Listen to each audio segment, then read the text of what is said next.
beaten in despair. Cruel with the blows as they battered and impaired. He was shown no sympathy and he wouldn't be spared. And all the townspeople were gathered and stood there. They watched the punishment get delivered with no care. But when he looked around at the faces that all stared, he saw his own face, that's when he became scared.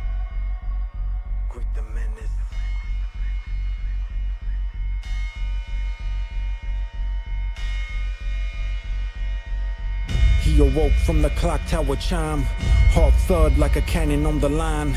Vivid echoes of the dream on his mind. This week the third of its kind. Now his bottles of meds will conceal, but wounds left open are harder to be healed. And though some case files are better if left sealed, unless he take them pills, insomnia won't yield. Will no rest for the wicked, such is the fruit of a life with no limit. Ghosts of the past always tend to revisit. Rarely will they come bearing gifts of forgiveness. And from the streets to the raw, so much violence he made. As he grew in age, he began to follow different ways, hounded by the haunted memories from the days that he was detrimental. Man, he wished that he could change that, but one can never really leave what's behind. You can't undo the fate you designed. Cover up the tracks and bloodhounds will find, cause all debts owed get paid in due time. Evil on the mind and blood splatter in the air. Gag in his mouth, he was strapped to a chair. Hood on his head when lifted, the face stared. He was looking at himself, that's when he became scared.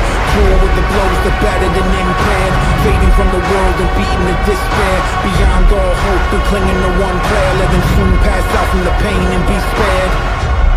But the pain kept coming, weak from the rivers of blood that kept running, and faint from the image uncovered in front of him. He knew with the angel of death he'd confronted.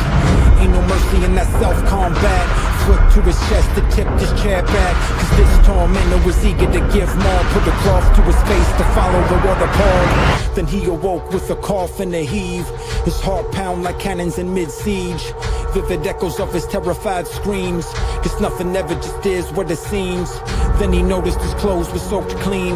Sheets on his bed were drenched to extreme. But this time around he knew it was no dream. From the smell he could tell he was covered in gasoline.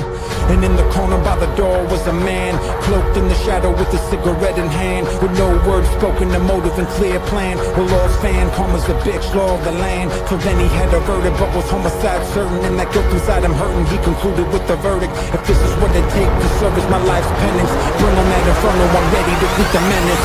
Evil on the mind and burnt skin in the air. Smoke fill his lungs as he breathed in despair. Devil on his shoulder with sniffing with no care. This a one-way journey without hope or a prayer. Fading from the world and thinking don't be scared. Let it all go, get ready, be prepared. As he looked through the place at the body that stood there, he saw his own self in the minds that just glared.